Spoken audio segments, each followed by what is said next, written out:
Amen. Amen. Amen. Le sang de Jésus. Le sang de Jésus. Le sang de Jésus. Le sang de Jésus. Le sang de Jésus. Le sang de Jésus. Le sang de Jésus. Dans le puissant nom de Jésus, nous avons prié. Amen. Amen. Amen. Bien-aimés dans le Seigneur Jésus-Christ, bonsoir ou bonjour, suivant le temps qui se passe là où vous vous trouvez maintenant. Je suis apôtre Focam chrétien du ministère John et Télétoon Ministry, c'est-à-dire du ministère Jean chapitre 8, verset 32. Je suis votre partenaire de prière de tout le temps, de tous les jours. Alléluia. Amen. Frères et sœurs bien-aimés, avant que nous ne commencions notre thème de prière aujourd'hui, j'ai souhaité d'abord que vous preniez une cuillère à café d'huile d'onction que vous mettez dans votre bouche. Vous rincez votre bouche, vous la laissez dans votre bouche au moins 2 minutes avant de l'avaler. Afin de l'avaler. Mettez aussi l'huile d'onction dans votre paume de main, vous la frottez, frottez très bien, frottez cela, frottez très bien. Frottez, n'ayez pas pitié de votre paume de main, frottez suffisamment. Frottez votre front, touchez vos cheveux. Frottez votre front, touchez vos cheveux. Touchez votre nombril. Votre nombril. Ce que vous venez de faire maintenant, faites la même chose sur vos enfants. Pourquoi pas vos petits-enfants, vos petits-fils ou filles. Surtout tous ceux qui habitent dans votre maison. Alléluia. Pour que quand vous priez, le Saint-Esprit, en visitant votre maison, en vous visitant, visitera aussi votre maison, votre foyer. Tous ceux qu'il trouvera nécessaire de les guérir aussi. Alléluia. Amen. Vous devez vous poser la question de savoir comment. Je vais faire comment pour avoir l'huile d'onction. Oui, votre question est normale. La question est assez simple. Soit la personne qui vous a envoyé cette prière, soit vous allez dans le YouTube, d'un côté ou n'importe quelle voie que vous choisissez. Si vous allez dans le YouTube où vous appelez quelqu'un la personne qui vous a envoyé cette prière, le titre, si vous arrivez dans le YouTube, prenez votre temps, soyez pas trop pressé. Le titre de la prière que vous allez cliquer, c'est comment prier sur l'eau avant de l'utiliser comme eau de vie. Eau de vie. Eau de vie. L'eau vive. Comment prier sur l'eau avant de l'utiliser comme eau de vie. Quand vous cliquez là-dessus, maintenant, vous avez cliqué, vous apportez votre eau. Où est-ce que vous avez pris l'eau? Peut-être dans le puits ou n'importe quelle eau que vous mettez devant vous, que ce soit dans une bouteille fermée ou pas. La parole de Dieu n'a pas de limite. Donc vous mettez l'eau devant vous, même si c'est une bassine, même si c'est un gobelet. Dans tous les cas, vous mettez la quantité que vous voulez. Bien que ce soit petit, n'importe comment, vous pouvez encore mettre dans n'importe quelle bassine d'eau pour que ça ne finira jamais. Vous agrandissez bien après. Donc, que ce soit même un petit gobelet, ça n'a pas trop d'importance. Quand vous allez bien finir, quand vous aurez déjà l'autre qui est béni, vous pourrez mettre dans toute une bassine ou bien tout un fût, ou bien tout un puits. Vous mettez l'eau devant vous, vous mettez votre huile devant vous. Ça peut être l'huile avec laquelle vous vous oignez. Ça peut être l'huile d'olive. Ça peut être l'huile rouge. Ça peut être l'huile d'arachide. Peu importe la quantité d'huile que vous voulez bénir ce jour-là. Tous les huiles que vous voulez bénir, mettez ça devant vous. Alors vous bénissez votre huile. Et maintenant, vous verrez, quand vous allez entrer dans la prière, respectez tout ça, les rois de la prière. Allez pas à pas. Pendant que vous priez, ton créateur, mon créateur, ton Dieu, mon Dieu, il va maintenant relâcher la parole de Dieu dans tout ce qui est devant vous. Il va mettre l'huile d'onction, il va mettre le sang de Jésus dans l'eau qui est devant vous là, dans l'huile qui est devant vous. Il va mettre la parole de Dieu à l'intérieur. Le feu du Saint-Esprit va descendre sur l'eau et l'huile qui est devant vous. Alors, sa parole va descendre aussi à l'intérieur. Sa présence sera là. Et à la fin de la prière, vous regarderez, vous verrez toujours, vos yeux physiques verront toujours l'eau.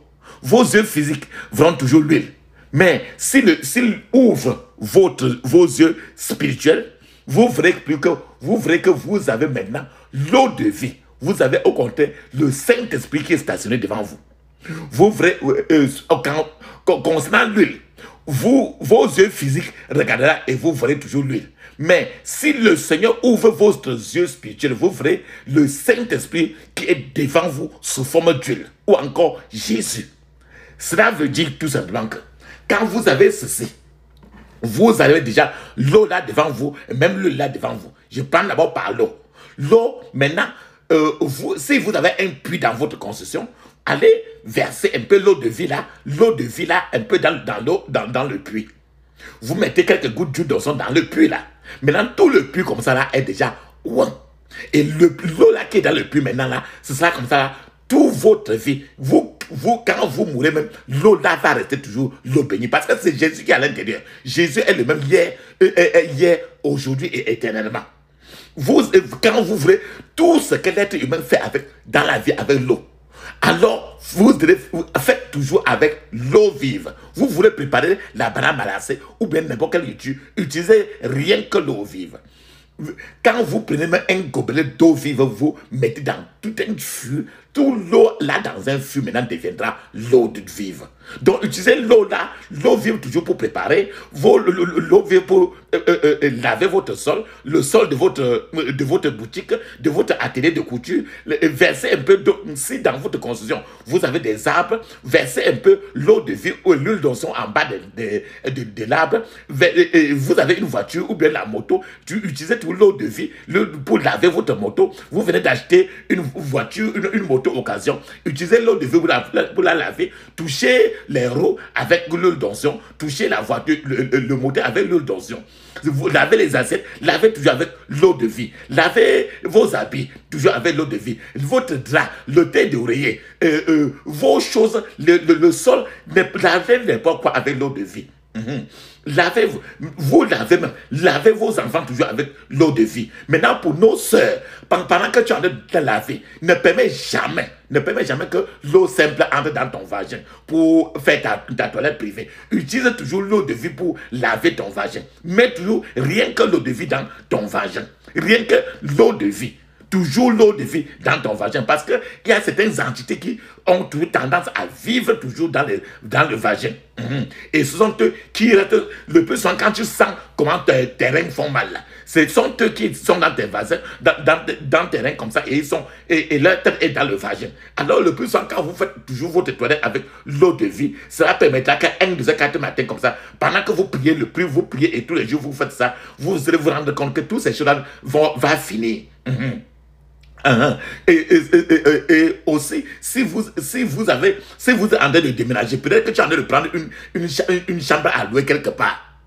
Quand la chambre ou bien appartement à louer, mais avant d'aller entrer dans cette maison-là, allez d'abord, quand c'est déjà vide, allez asperger l'eau de vie de part et d'autre dans les concessions, dans la concession. Peut-être que c'est une maison que vous venez d'acheter, ou bien quoi que ce soit. Allez asperger d'abord l'eau de vie dans toutes les concessions pour que ceux-là qui vivent à l'intérieur et que vos yeux physiques ne les voient pas, il faut qu'ils partent d'abord afin que vous entrez. Parce que si vous venez et les gens là sont encore dedans, tes yeux ne les voient pas. Mais ils sont là. Si vous entrez encore vivre au milieu d'eux, vous ne soyez pas surpris, par exemple, que vous entrez là maintenant. Depuis que vous êtes entré là, peut-être l'enfant madame ne conçoit plus. Depuis que vous êtes entré là à l'intérieur, maintenant votre machine ne marche plus. Peut-être que vous êtes entré là depuis, tout le monde est toujours malade. Donc, il faut d'abord désinfecter, il faut d'abord délivrer toute la maison, toute la concession maintenant, et en aspergeant l'eau de vie de partout. Et maintenant, vous partez. Ce n'est pas que vous devez verser trop d'eau, non. Donc, vous faites un peu ça comme ça. Après, ils vont sortir avant que vous venez vous-même maintenant intégrer les lieux. Et nous supposons qu'en entrant les lieux maintenant, à l'intérieur maintenant, vous intégrez un lieu maintenant qui est propre. et j'assume que vous ne devez plus les inviter par les fornications, par l'adultère, par les masturbations, par la colère, par la haine, ainsi de suite, pour les inviter encore. Non. Je prie que ça ne se passe plus dans votre vie. Amen. Et aussi, si vous faites le restaurant, ou bien que vous préparez une nourriture pour vendre, utilisez tout l'eau de vie. Utilisez tout l'huile. Si c'est vous utilisez souvent l'huile de rouge, que l'huile rouge soit d'abord bénie. Pour que votre marché marche. Pour que tout soit béni. Pour que votre marché marche toujours. Votre atelier de couture, lavez le sol avec l'eau de vie. Faites tout avec l'eau de vie, avec l'huile d'onction. L'huile que vous utilisez pour essuyer votre corps. Toujours, il faut toujours que cela soit l'huile qui est déjà ouin. Alléluia. Donc, en tous les cas, soyez toujours en train de faire ainsi. Alléluia. Alléluia. Amen. Si vous êtes en train de vouloir construire encore, si vous avez un terrain et vous avez peur qu'on ne vole ce terrain, allez toujours là-bas, aspergez l'eau de vie, mettez l'eau d'onction à l'intérieur. Mais j'assume d'abord qu'il faut que le terrain là soit légal. C'est-à-dire que si tu as volé le terrain, la parole de Dieu ne peut pas protéger le vol. Ça veut dire que si c'est le terrain qui est légal, vous mettez l'huile d'onction, vous plantez l'huile d'onction sur tous les 4 coins. De tous les 4 coins de la concession, vous plantez l'huile d'onction dans vos sillons là-bas. Ça va faire que plusieurs gens ne viendront plus voler votre maïs. Alléluia. Donc, aspergez vos cultures, votre jardin que vous avez cultivé là, aspergez toujours avec l'eau de vie tout le temps. Et vous verrez vous verrez trop de choses passer. L'arbre qui est dans votre construction et que les oiseaux viennent le plus souvent les gens se transforment en oiseaux, en lézards pour venir grimper sur cet arbre-là et commencer à vous regarder. Aspergez l'eau de vie, l'huile d'onction là-bas maintenant pour qu'eux, ils ne viennent plus là-bas. Vous verrez ce qui va se passer. Si votre cabinet est un trou, dans votre cabinet qui est un trou là, allez sur votre cabinet où il y a un trou là, versez l'eau de vie, versez un peu l'eau d'onction. Vous allez maintenant rentrer à la maison, écouter les nouvelles qui vont se passer, les choses qui vont se passer. En tous les cas, il faut que votre maison soit libérée. Il faut que votre maison soit délivrée. Alléluia. Amen. Aujourd'hui, frères et sœurs, la Bible nous dit très bien dans 1 Thessaloniciens chapitre 5 verset 17. 1 Thessaloniciens chapitre 5 verset 17, il est écrit, priez sans cesse. Priez sans cesse. Quand je vous ramène encore dans 1 Thessaloniciens chapitre 5 verset 19 maintenant, tu vas écouter que la Bible nous dit, n'éteignez pas l'esprit. N'éteignez pas l'esprit de Dieu. N'éteignez pas l'esprit de Dieu. Éteignez l'extinction. Éteindre l'esprit. Notre thème de prière aujourd'hui, frères bien-aimés, c'est la deuxième partie. Nous avons fait la première partie. Maintenant, nous sommes en train de faire la deuxième partie de ce qu'on a fait la fois passée. Le nom de ça, c'est extincteur de puissance. Deuxième partie. Extincteur de puissance. Deuxième partie. Je vous ai dit d'abord dans la première partie que avant de faire la deuxième partie, rassurez-vous que vous avez fait bien la première partie. Alors, vous aurez trop l'image. Vous comprendrez quand vous aurez fait la première partie, vous comprendrez bien. Ce sera très facile de naviguer dans la deuxième partie. Extincteur de puissance. Deuxième partie. Donc, maintenant, j'assume déjà que vous avez fait très bien la première partie qui était intitulée Extincteur de puissance. Deuxième partie. Je vais vous inviter maintenant dans Juge chapitre 16, verset 16 à 20. Juge chapitre 16, verset 16 à 20. Il est écrit. Comme elle était chaque jour à le tourmenter et à l'importuner par ses instances, son âme s'impatienta à la mort.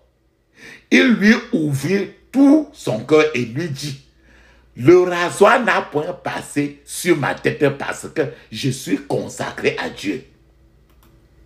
Dès le ventre de ma mère, si j'étais rasé, ma force m'abandonnerait. Je deviendrais faible et je serais comme tout autre homme. Delilah, voyant qu'il lui avait ouvert tout son cœur, envoya appeler les princes des Philistins et leur fit dire, montez cette fois, car il m'a ouvert tout son cœur. Et les princes des Philistins montèrent vers elle et apportèrent l'argent dans leurs mains. Elle l'endormit sur ses genoux et ayant appelé un nom, Delilah rasa les 7 tresses de la tête de Samson. Et comme ça, ainsi, à le dompter, Samson perdit sa force. Delilah dit alors, les Philistins sont sur toi, Samson. Et Samson se réveilla de son sommeil et dit, je m'en tirerai comme les autres fois et je me dégagerai. Samson ne savait pas que l'Éternel s'était retiré de lui. Écoute très bien, frère et soeur. Samson ne savait pas que l'Éternel s'était retiré de lui. Avec ce verset, tu comprends que il y a des gens qui sont en train de fonctionner aujourd'hui, mais ils croient ils ont encore l'Esprit de Dieu, alors que l'Esprit de Dieu est parti depuis lui. Samson s'est réveillé, il a dit, il ne savait pas que l'Éternel s'était retiré. Il ne savait pas que l'Esprit de Dieu n'était plus en lui. Il ne savait pas qu'il avait, par sa mégarde, il ne savait pas qu'il avait éteint l'Esprit de Dieu de sa vie. Au départ de ce verset que je vous ai partagé maintenant, nous avons compris que la naissance de Samson a été d'abord prophétisée depuis le ventre. Samson était doté de pouvoir. Samson était doté d'onction. Et Samson est resté pur jusqu'à ce que Samson a commencé à chercher les femmes. C'est-à-dire qu'il a commencé à chercher les femmes. Lorsque Samson a voulu épouser Dalila, Samson n'a pas cherché la face de l'Éternel. Samson n'a pas consulté l'Éternel pour voir si c'était la femme que l'Éternel avait prévue pour lui. Donc Samson au contraire a vu les Delilah. Il n'a plus regardé le derrière. Samson a épousé Delilah parce que Delilah plaisait Samson. Donc les yeux physiques. Sans savoir que Samson ne savait pas qu'il était comme ça en train d'épouser Satan lui-même, son ennemi.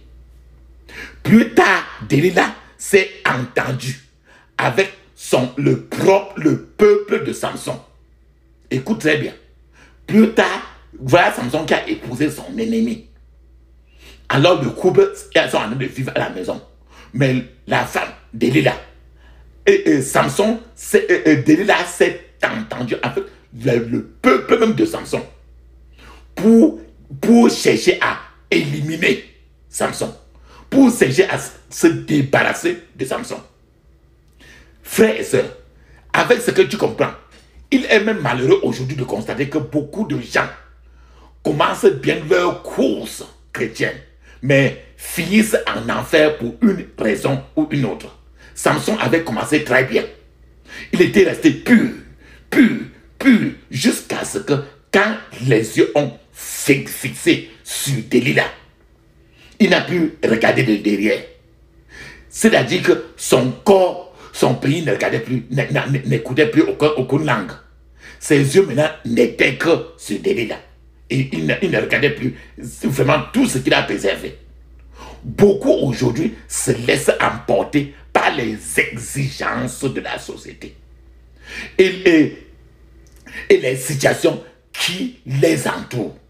Samson s'est laissé emporter par ses yeux, par ce qu'il voyait. Peut-être Delilah était trop brillante aux yeux de Samson. Mais Samson ne savait pas que c'était comme ça. Un fruit défendu du jardin d'Éden encore. Les gens sont submergés par les problèmes aujourd'hui et cèdent aux suggestions de l'ennemi.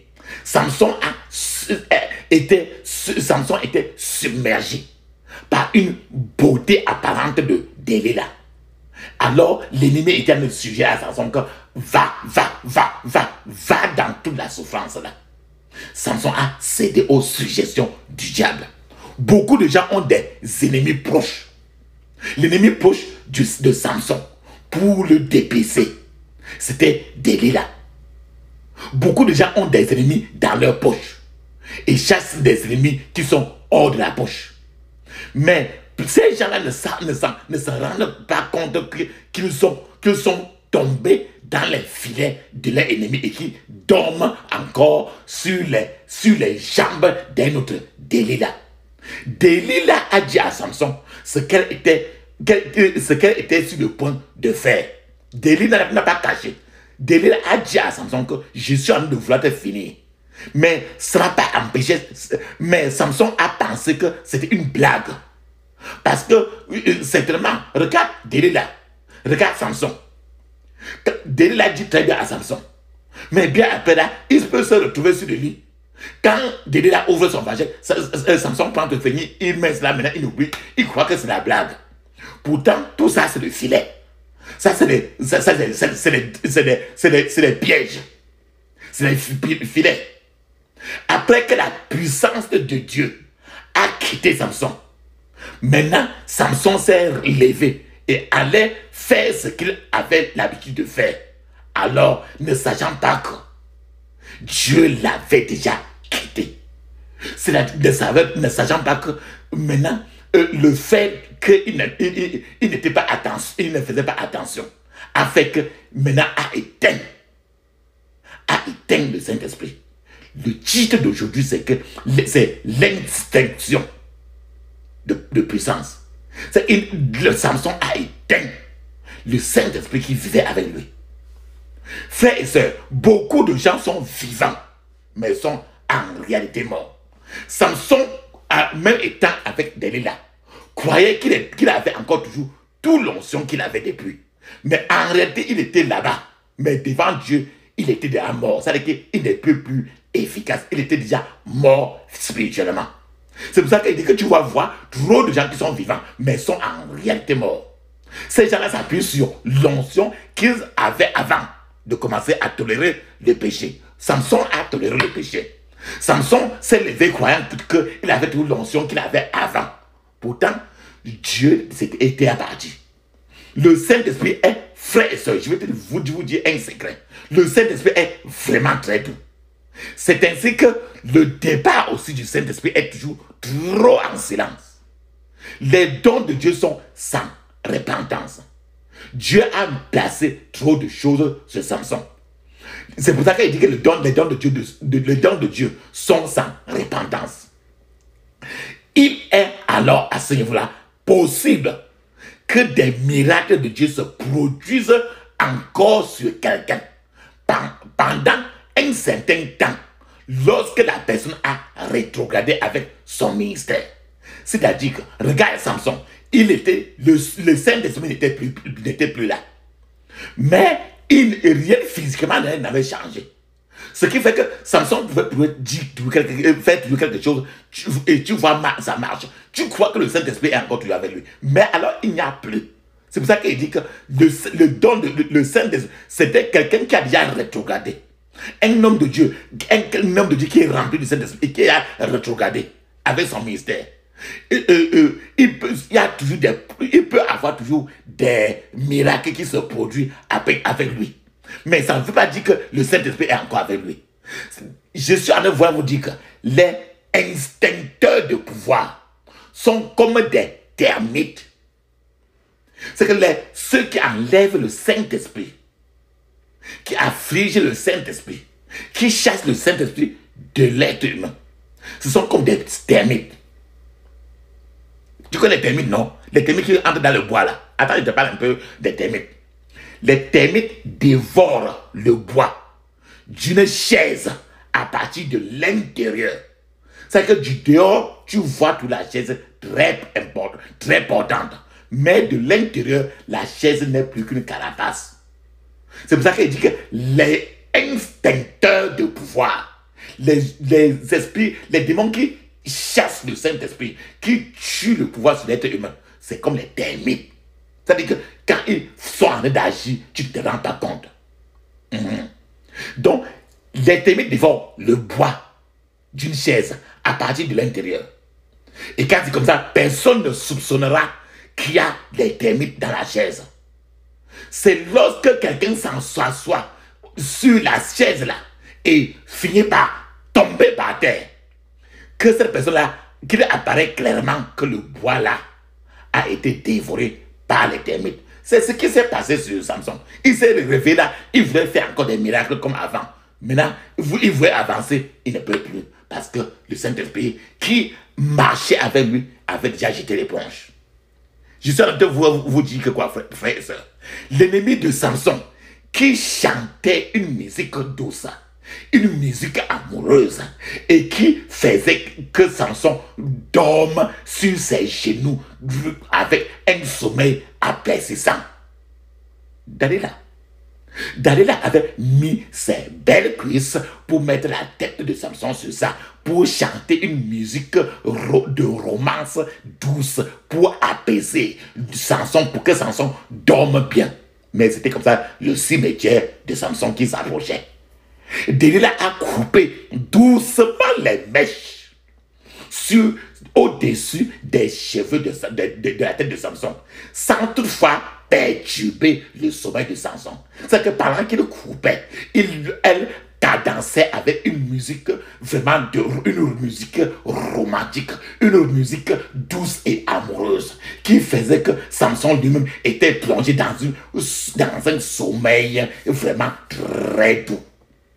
Mais pendant que Dalila était en train de déchiqueter pièce à pièce la vie de Samson, Samson avait confiance en son Dieu. Mais Samson n'avait jamais imaginé qu'il pourrait un jour s'éloigner, qu'il n'a jamais imaginé que le Saint-Esprit pouvait un jour quitter Samson. Il ne savait jamais cela. Amen. Frères et sœurs, comment sauriez-vous alors maintenant, quand les instincteurs de puissance, les instincteurs de pouvoir sont sur le point de dévorer votre vie? Samson ne pouvait pas imaginer que là où il est là, il est en train de partir déjà vers la fin, et que les instincteurs de pouvoir avaient déjà, que la machine pour lui séparer de ce pouvoir spirituel était déjà en marche. Comment peux-tu savoir que les instincteurs de pouvoir sont sur le point de dévorer alors pour votre vie? C'est une question. Je crois, papa, maman, que vous auriez désormais compris le rôle du Saint-Esprit dans votre vie de croyant, dans ta vie, dans ma vie. Nous avons abordé dans la première partie cet aspect du rôle du Saint-Esprit dans ta vie, dans ma vie. Nous avons donné des exemples. Nous avons par comment on appelle le Saint-Esprit et les symboles qui représentent le Saint-Esprit. Je crois aussi que vous savez qu'il est possible qu'une personne perde ce pouvoir. Parce que le Saint-Esprit est une puissance. Je vous ai dit la fois passée qu'il est possible que quelqu'un perde cette puissance, que le Saint-Esprit quitte la personne. Si l'on n'y prend pas garde, Samson n'a pas pris garde à un certain moment. Dans le livre de Juges, le Saint-Esprit l'a quitté.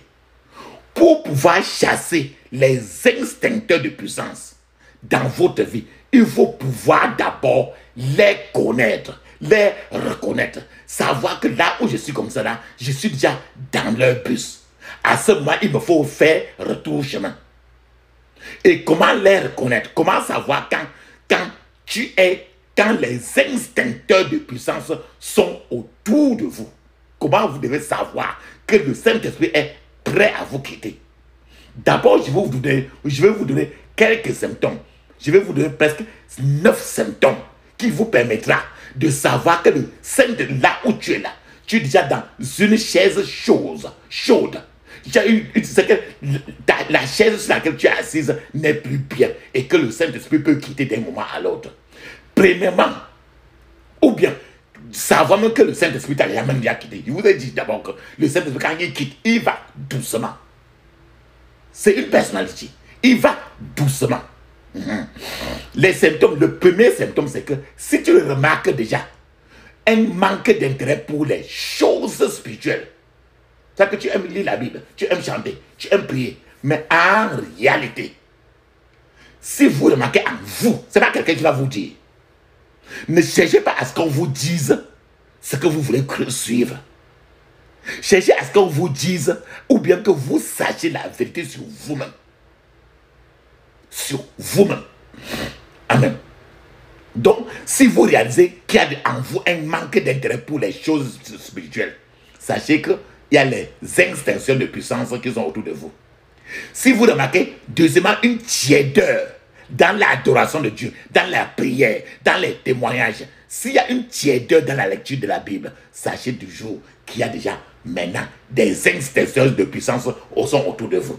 Si vous sentez, si vous avez une sensation constante de l'odeur dans votre esprit, sensation constante de l'odeur dans votre cœur, sachez que les extincteurs de puissance sont autour de vous.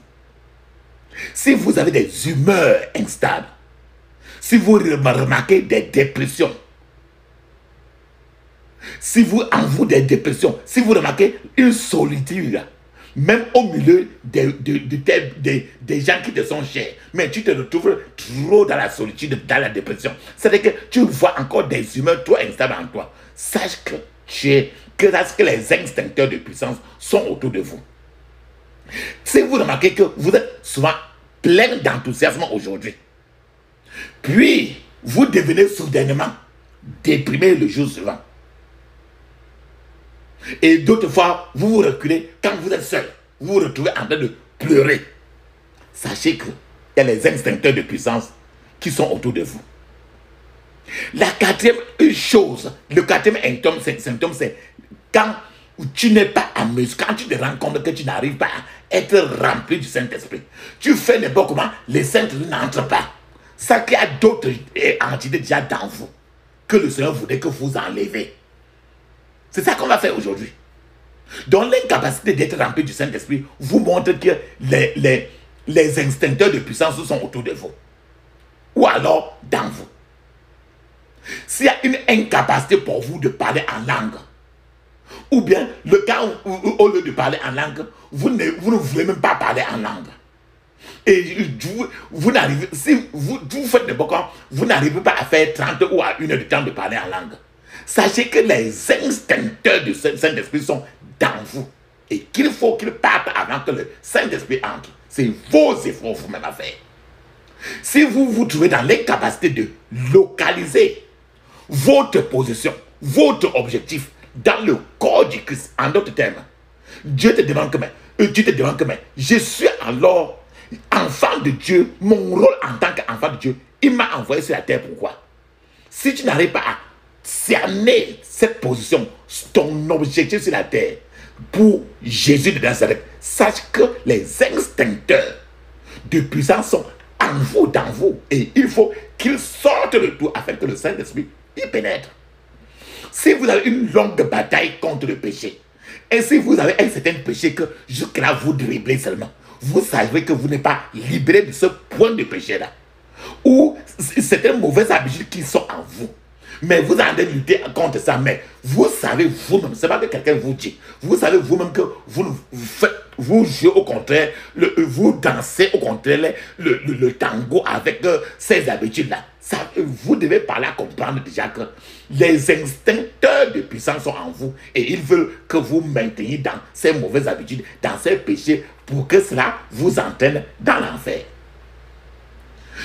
D'autres symptômes encore, l'incapacité d'expérimenter la présence de Dieu. Ça veut dire que dans un milieu où Dieu est trop présent, mais vous-même, vous ressentez toujours comme vous êtes tout simplement perdu.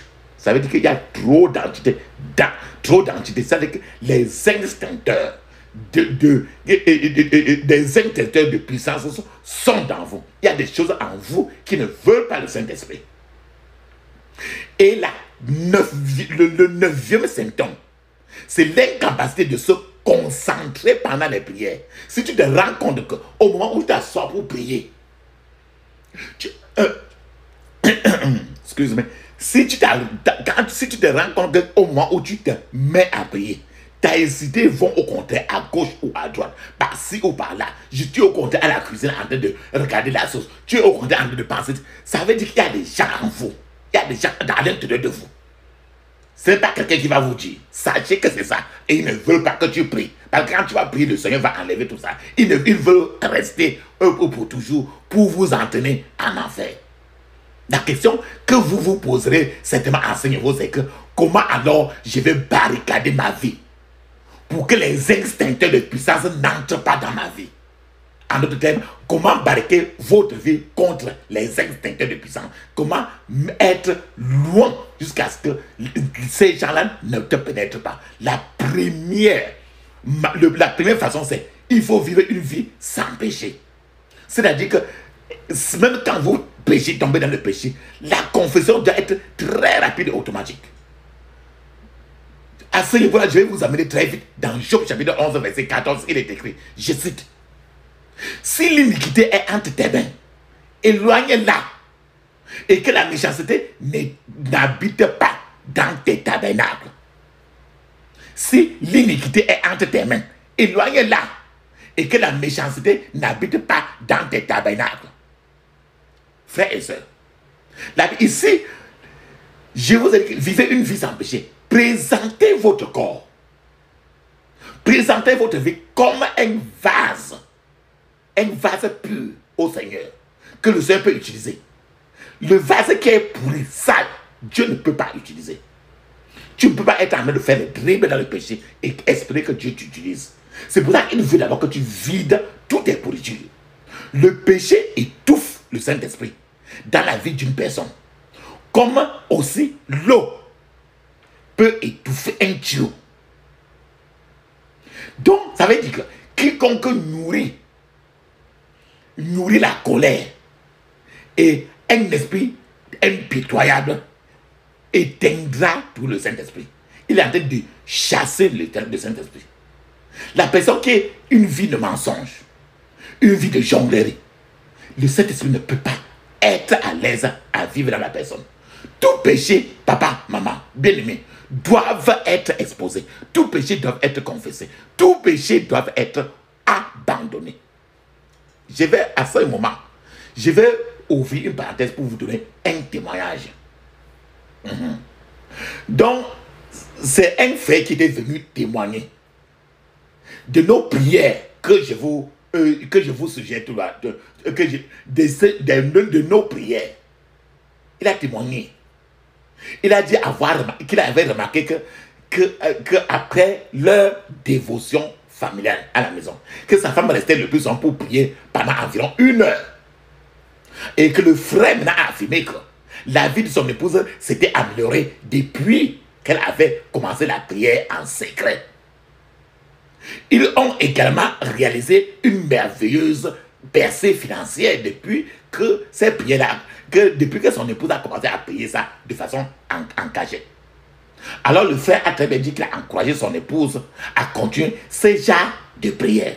Papa, maman, nous remercions Dieu qu'il y ait eu un changement positif dans la vie de cette femme depuis qu'elle a commencé à prier nos prières. Ce genre de prière que je vous suggère toujours, c'est une douce musique à nos oreilles aussi. Contrairement à ceux qui vont à l'église, contrairement à ceux qui ne veulent même pas entendre parler de prière et dont le travail est de se plaindre rien que de Dieu. L'église, les gens qui vont à l'église 24/24, ils ne veulent jamais changer. Ils ne veulent pas prier, mais ils sont prêts à expliquer comment leur problème dépasse Dieu. Frères et sœurs, je suis en train de vouloir vous dire que tous les péchés doivent être confessés. Tous les péchés. La Bible nous dit très bien qu'il nous a envoyés sur la terre comme des brebis au milieu des loups. Il le sait. Ça veut dire que la Bible nous dit encore que tu vas tomber 6 fois et te lever. Ça veut dire que tous les péchés doivent être confessés. Certaines personnes, quand tu regardes comme ça, là, il y a certaines personnes qui n'admettent jamais leurs erreurs. Jamais. Ils sont toujours plusieurs personnes sont en train de déplacer leurs erreurs pour accuser qui que ce soit, sauf eux. Au lieu d'avouer leurs propres fautes. C'est pour ça que tous les péchés doivent être confessés. Quand tu n'arrives pas à avoir tes propres erreurs, Dieu n'est pas prêt à t'utiliser. Les gens cherchent des excuses. Les gens toujours sont prêts à couvrir et ne pas accepter leurs propres erreurs eux-mêmes. Frère et soeur, papa, maman, je suis en train de vous dire qu'il n'y a pas de petit péché. Un acte pécheur est un péché. Le simple fait de regarder, par exemple, un autre être humain avec dédain, c'est un péché. Les mauvaises pensées aussi peuvent pousser une personne à commettre le péché. Gaspiller son temps précieux est également un péché. Car la Bible dit dans Éphésiens chapitre 5 verset 16, il dit très bien, rachetez le temps, car les jours sont mauvais. Quand tu ne rachètes pas le temps, quand tu gaspilles le temps, c'est le péché. La Bible dit très bien dans Ecclésiaste, il dit qu'il y a un temps pour toutes choses. Ça veut dire que le temps que tu devais être en train de faire telle chose, tu n'es pas en train de le faire. C'est le péché. De nombreux croyants, de nombreux enfants de Dieu consacrent du temps aux jeux, à la télévision, aux médisances, au Congo, ça, à parler des uns et des autres, à un temps qui ne leur servira peut-être à rien. Et eux, ils prétendent être chrétiens. Pourtant, le temps que le Seigneur lui-même, il a dit que le temps est très précieux. Il a dit, le temps, il a dit très bien que rachetez le temps, car les jours sont mauvais. Rachat, le temps. Il a insisté sur le temps. Il dit encore, il dit très bien qu'il y a un temps pour toutes choses. Donc, quand tu n'es pas en train de faire une chose que le Seigneur ne voudrait que tu es en train de faire, c'est que tu es en train de pécher. Que tu le connaisses ou pas. Mon peuple meurt de faute de connaissance. Alléluia.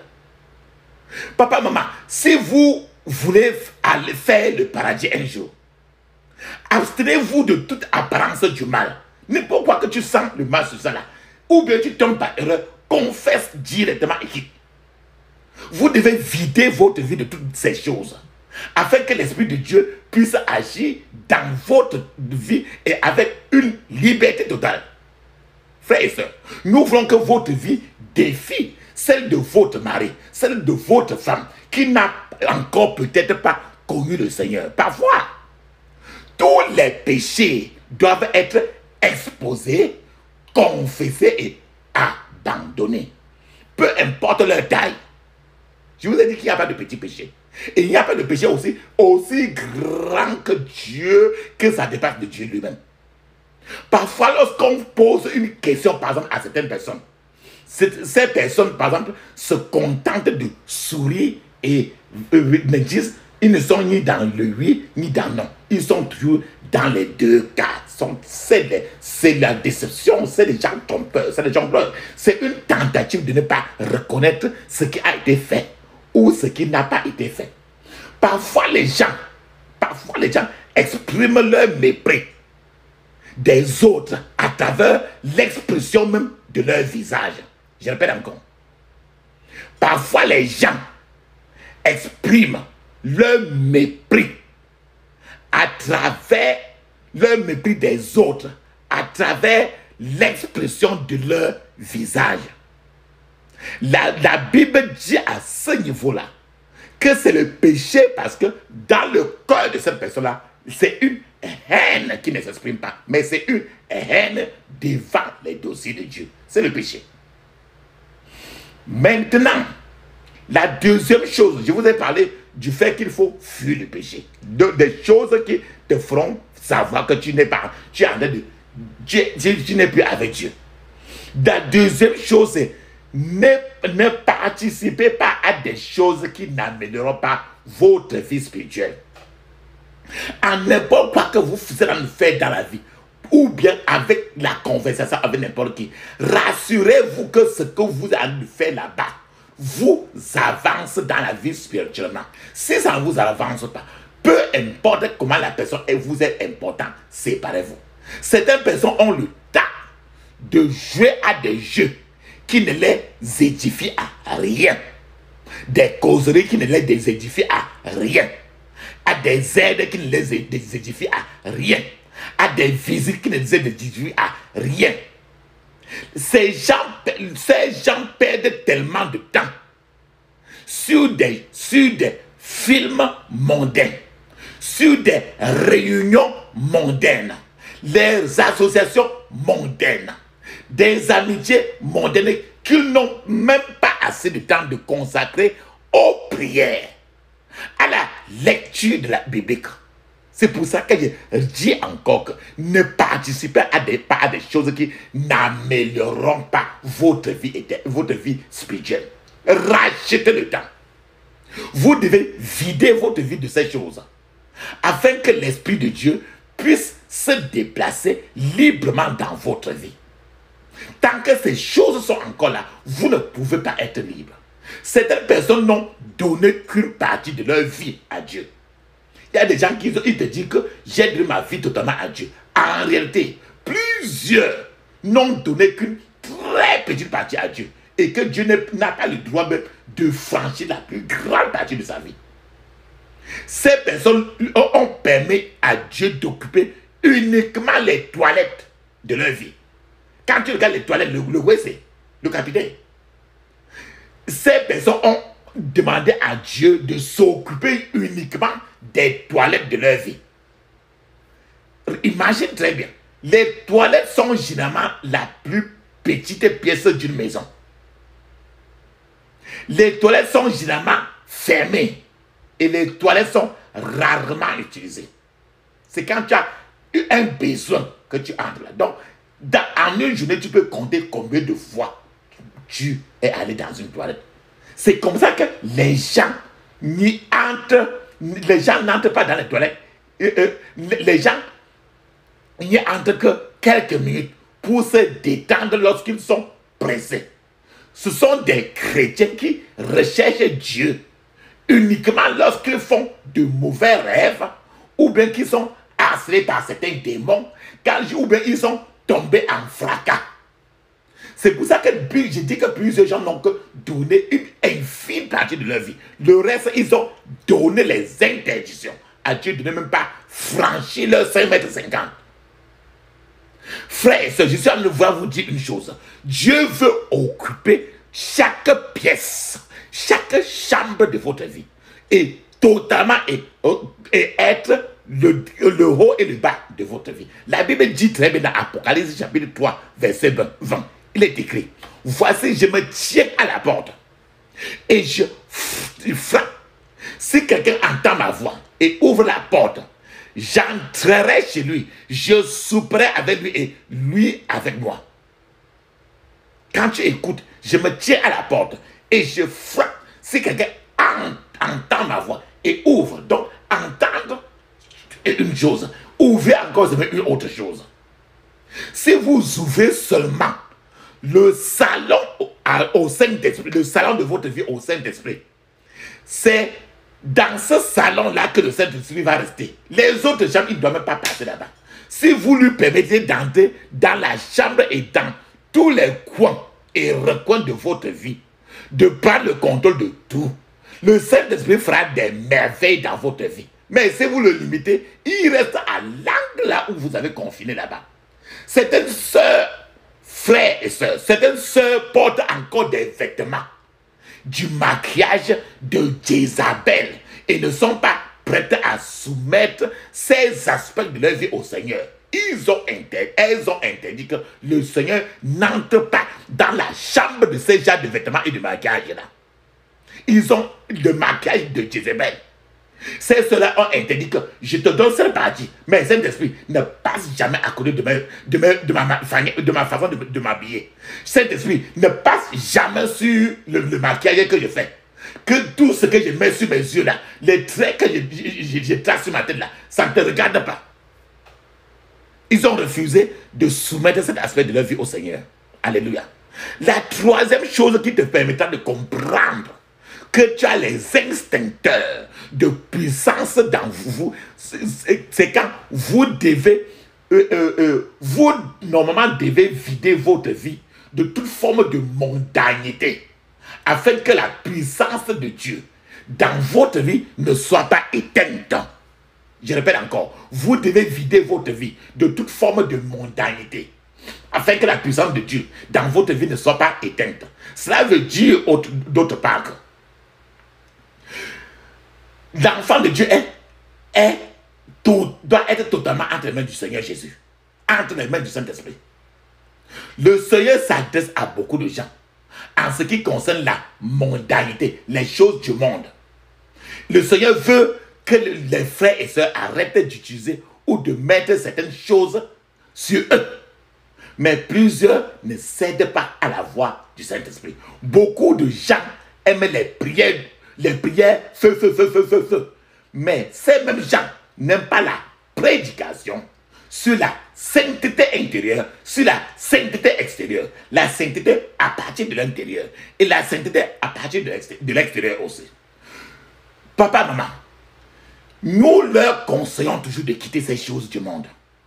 Parce qu'il y a des lions ici dehors aujourd'hui qui veulent dévorer tout un chacun. Les lions sont partout dans la rue, en train de chercher les gens qui veulent dévorer. La Bible nous dit très bien dans 1 Pierre chapitre 5 verset 8, il dit: soyez sobres, veillez, soyez sobres, sobres. Ne veut pas dire une vie de complications. Soyez sobres, veillez. Votre adversaire, le diable, rôde comme un lion rugissant, cherchant qui il dévorera. Je prie que ce lion de cette terre aujourd'hui ne vous dévorera pas au nom de Jésus. Beaucoup n'ont pas le zèle nécessaire pour servir le Seigneur. Beaucoup sont simplement obligés de venir à l'église parce qu'ils n'ont pas le choix. Mais ils n'ont pas le zèle. Ils ne sont pas engagés, ils ne veulent même pas. Beaucoup prennent les choses de Dieu à la légère. Beaucoup arrivent tard au service. Beaucoup ne sont même pas intéressés.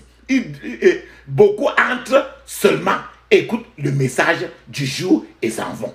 Ils ne sont intéressés à rien. Certains manquent ainsi leur bénédiction parce que les anges qui ont apporté la bénédiction ne les ont pas trouvés là où ils étaient censés être. C'est pourquoi la Bible nous dit très bien dans Jean chapitre 2, 16 à 10, il dit très bien: et il dit aux vendeurs de pigeons, ôtez cela d'ici, ne faites pas de la maison de mon Père une maison de trafic.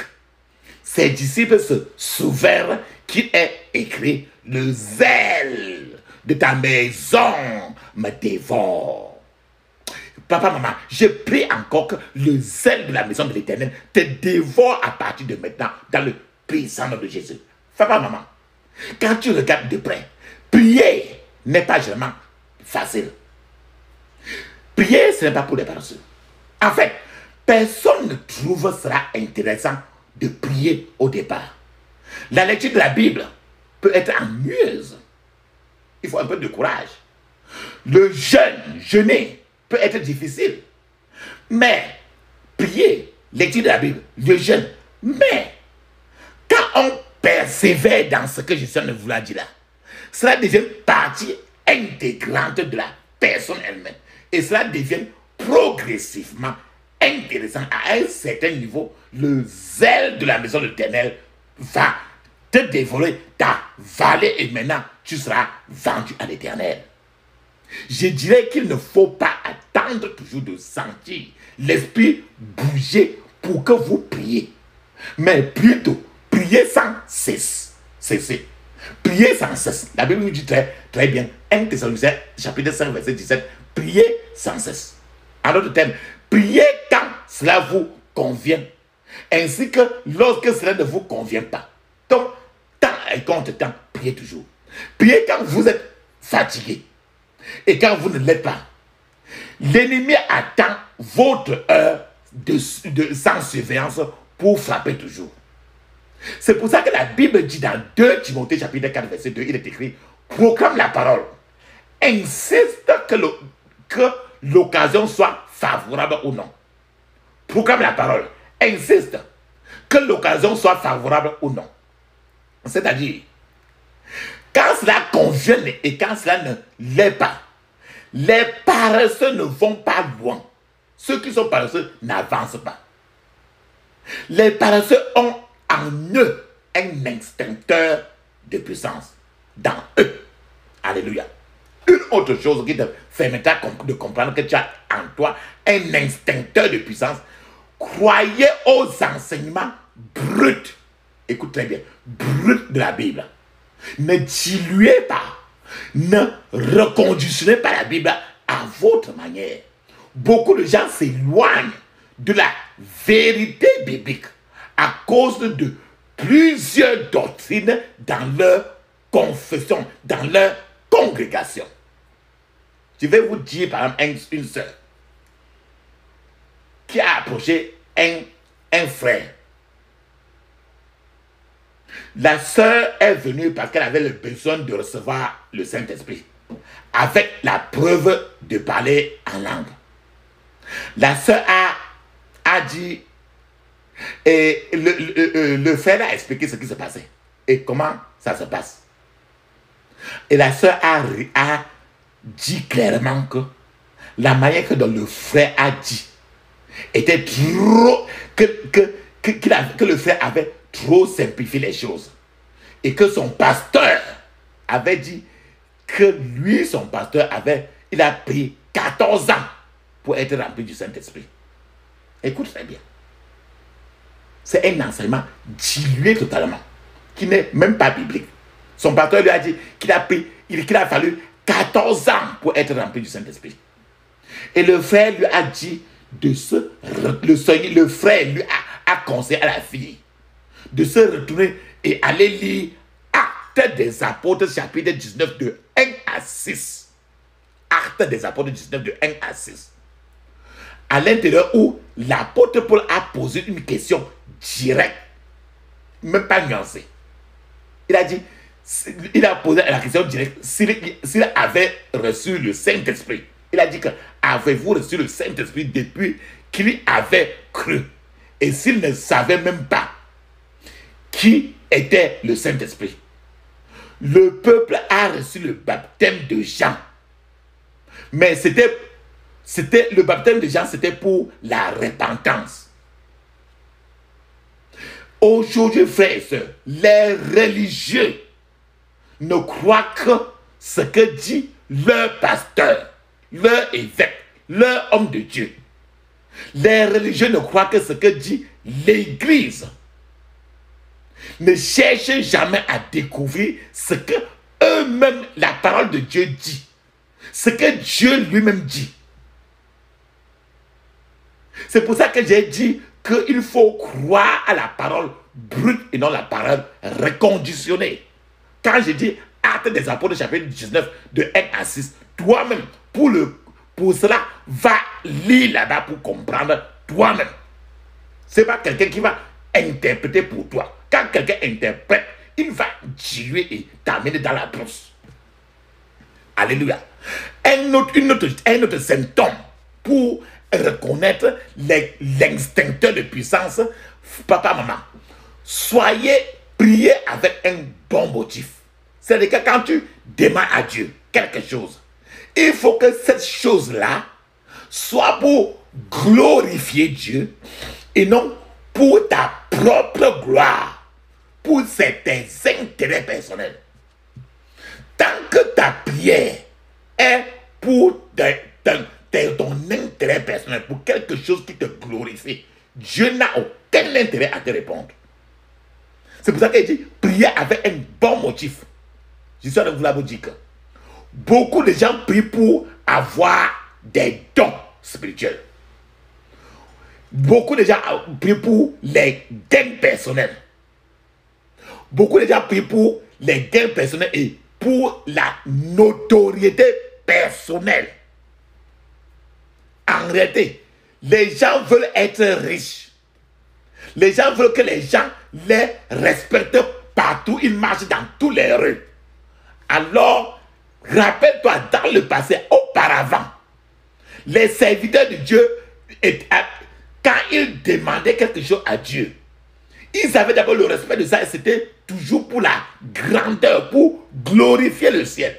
Ils prenaient des choses pour que le Seigneur, ce qui est dans leur tête, ils cherchaient toujours à voir que le Seigneur est à la première place, même si eux-mêmes qu'ils ont pris cela, il n'existait même pas. Donc, c'est pour ça que je dis que prier avec un bon motif. Quelque chose qui est pour ton gain personnel. Ce n'est pas quelqu'un qui va te dire que c'est pour ton gain personnel. Tu sais dans ton propre cœur Ce n'est pas un problème de philosophie. Ce n'est pas un problème d'opinion. Alléluia. Maintenant, un autre point encore qui peut te faire comprendre, que les instincteurs de puissance sont dans les parages, c'est que soyez remplis toujours de joie. Soyez toujours en joie. Ne soyez pas dans la tristesse. Certaines personnes perdent soudainement leur joie et deviennent déprimées. Et cela fait que le Saint-Esprit quitte. Parce que la joie ta force réside dans la joie de l'Éternel. La Bible nous dit très bien dans Ésaïe chapitre 12 verset 3. Ésaïe chapitre 12 verset 3, il est écrit: vous puiserez avec joie de l'eau aux sources du salut. Ésaïe 12 3 dit: vous puiserez avec joie de l'eau aux sources du salut. Les sources du salut. Donc, la joie vient de l'eau de vie. Et l'eau de vie, c'est parce que tu as le salut en Jésus-Christ. Certaines personnes sont tristes toujours. Et ils pensent que c'est lorsqu'ils auront des témoignages, des choses qui vont apparaître dans leur vie très bien, qui vont avoir la joie, qui vont revenir dans la joie. Dieu n'a pas besoin de ça. Alléluia. Maintenant, la 7e chose qui peut te faire comprendre que les instincteurs de puissance sont dans ton entourage, il faut briser les alliances, briser les malédictions. J'explique encore plus. Certaines personnes étaient vouées à certains démons par leurs parents. Ou ces personnes se sont eux-mêmes mêlées à de mauvais esprits par le biais d'alliances ou de malédictions qui sont entre eux-mêmes. Si toutes ces malédictions et alliances qui sont de la génération et ce que tu es entré à là, si ces choses ne sont pas brisées dans ta vie, ces choses vont constituer un fondement juridique qui va permettre à l'ennemi, au diable, de revendiquer la vie de cette personne. Ce qui fait que le Saint-Esprit n'aura pas le droit de foncer dans la vie de la personne. Maintenant, j'espère encore plus que ça. Le Saint-Esprit lui-même est très doux. Lorsqu'il voit alors que le diable a une emprise légale maintenant sur vous, sur n'importe quel département de votre vie, le Saint-Esprit va se retirer jusqu'à ce que la personne brise cette mauvaise emprise. Il brise ses alliances. Certaines personnes ont des maris de nuit, des femmes de nuit, c'est-à-dire que des maris spirituels ou femmes spirituelles, qui les empêchent de recevoir d'être remplis du Saint-Esprit. C'est à partir du moment où vous serez débarrassé totalement dans nos prières ici, que vous serez débarrassé de tous ces maris de nuit, femmes de nuit, que le Saint-Esprit vous rendra visite. Certains gens appartiennent. Il y a des gens qui appartiennent normalement au monde marin. C'est-à-dire que leur vie spirituelle c'est dans l'eau. Il y a des gens que tu vois comme ça. Là. Ils vivent dans l'eau toute leur vie. D'autres fois, ils ne savent même pas. Parce qu'ils sont nés dans ça. Et ils grandissent à l'intérieur. À ce propos, je vais vous parler d'un témoignage. Il y avait une sœur. Chaque fois qu'elle priait, elle se voyait toujours au milieu d'une rivière. Chaque fois qu'elle priait, elle se voyait toujours au milieu d'une rivière. Et elle priait comme ça. Elle avait l'envie trop d'être versée du Saint-Esprit. Jusqu'à ce que un jour, elle a prié. C'est jusqu'à ce que cette rivière qu'elle voyait dans le monde spirituel a été polluée par le sang de Jésus. C'est que quand ça a été pollué par le sang de Jésus, que cette sœur a été délivrée du monde de l'eau.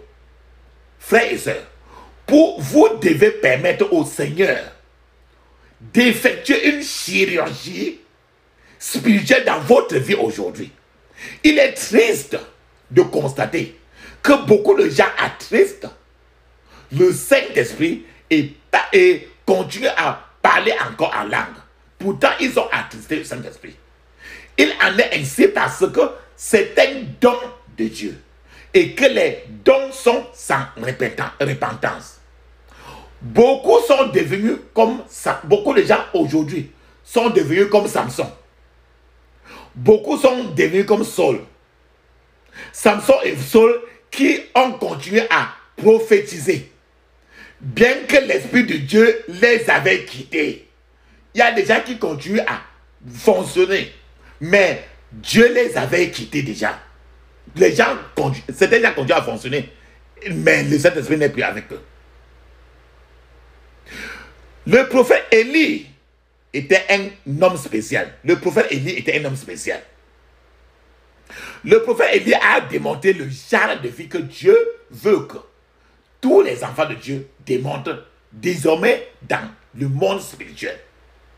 L'une des prophéties qui concerne Jean-Baptiste et qui nous est révélée dans Luc chapitre 1, 17, il est écrit: il marchera devant Dieu avec l'esprit et la puissance d'Élie pour ramener les cœurs des pères vers ses enfants et les rebelles à la sagesse des justes, afin de préparer au Seigneur un peuple bien disposé. Quand tu vois maintenant, quand tu écoutes ceci, c'est pourquoi quand Jean-Baptiste est venu, il était très agressif dans sa prédication.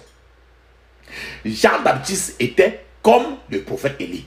En d'autres termes, la matière première que Dieu a fait pour faire, Dieu a pris certaines choses du prophète Élie pour déposer sur Jean-Baptiste. Le prophète Élie était un serviteur. Élie avait un serviteur qui s'appelait aussi Élisée. Je vais parler encore plus de Élisée encore. Élie avait un serviteur appelé Élisée. Élisée a suivi Élie. Et Élisée a finalement reçu une double portion de l'onction du prophète Élie. Maintenant, allons-y maintenant à Géasi. Géasi était le serviteur maintenant de Élisée. Géasi alors était le serviteur de Élisée, qui aurait probablement reçu 4 portions de ce que le prophète Élie avait.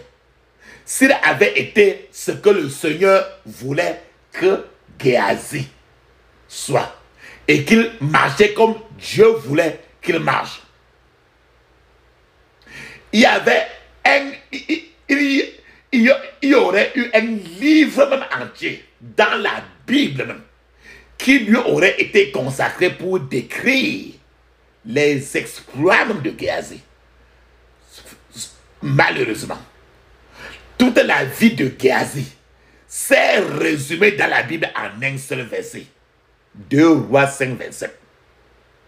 La lèpre de Naaman s'attachera à toi et à ta prospérité pour toujours. Et Géasi sortit de la présence d'Élisée avec une lèpre comme la neige. Frères et sœurs, les bonnes choses ont pris fin dans la vie de Géasi et cela a affecté les descendants, ses descendants pour toujours. Les bonnes choses ne mourront pas quand ce sera votre tour au nom de Jésus. Géasi était le serviteur d'Élisée. On s'attendait à ce que Géasi ait le pouvoir. Mais Géasi était l'inverse au contraire de Élisée. Je suis en train de vouloir vous dire que être né dans une famille chrétienne ne fait pas de vous un chrétien. Le fait que vous nagez dans une rivière ou dans une piscine ne fait pas de vous un poisson. Parce que tu vas nager, tu vas sortir, rester toujours, tu ne seras jamais un poisson. Les gros messages ne donneront pas le pouvoir spirituel. Ce n'est que quand tu as de faire ton message, pèse ton français même dans tous les dictionnaires, bombarde tous les mots même qui sont les plus compliqués dans le dictionnaire. ça ne fait pas de toi, ça ne te donnera pas un pouvoir spirituel. Certaines personnes ont de graves problèmes qui nécessitent de sérieuses prières de feu. Lorsqu'on demande à certains de prier, ils donnent d'autres fois des excuses disant qu'ils ont des postes et des positions, soit dans l'église, soit au travail. C'est pourquoi, parfois, Dieu dit même à certains gens de ne plus prier pour certaines personnes particulières ou un sujet particulier parce qu'il en est fatigué de certaines personnes. Le fait que vous ayez été amené à l'église pour votre 40e anniversaire ou bien pour votre anniversaire, ne fait pas de vous un chrétien. Il y a de nombreux faiseurs de bruit dans l'église ou hors de l'église aujourd'hui. Mais seulement, il n'y a que très peu de spirituels. On a demandé à Géasi de placer le bâton d'Élisée sur un enfant malade. Mais la mère de cet enfant-là a insisté sur le fait qu'elle voulait qu'au contraire que Élisée l'accompagne et non Géasi. Finalement, Géasi est parti là-bas. Il a placé le bâton là-bas. Mais l'enfant n'était pas guéri. Parce que Géasi n'avait rien. C'est pour ça qu'il dit qu'il y a trop de faiseurs de bruit dans l'église. Mais il y a très peu de spirituels.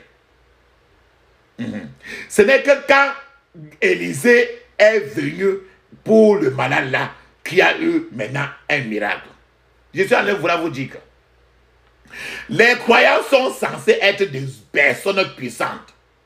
La Bible indique clairement que Jésus est le même hier, aujourd'hui et éternellement. Beaucoup de gens sont remplis de la puissance du Saint-Esprit, mais rétrogrades. Beaucoup laissent le péché et le moi-même entrer et étouffer la puissance du Saint-Esprit dans leur propre vie.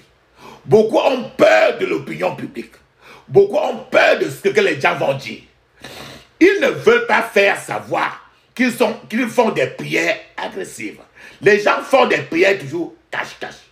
Ils oublient que les ouvriers de l'iniquité, les marabouts, ne font pas leur travail en cachette. Beaucoup de gens compromettent leur foi aujourd'hui. Les gens, beaucoup des enfants de Dieu, sont toujours trop dans le compromis. Beaucoup de gens vont à la maison de Dieu sans se concentrer sur la priorité de chaque chrétien, qui est de parvenir au bout du compte, à la fin de la vie, au ciel, et non en enfer. Frères et sœurs, papa, maman, une autre priorité pour tout chrétien est la puissance divine. L'amour de la louange des hommes, l'amour de louer, de se faire voir, se faire admirer par les hommes, ne mène personne nulle part.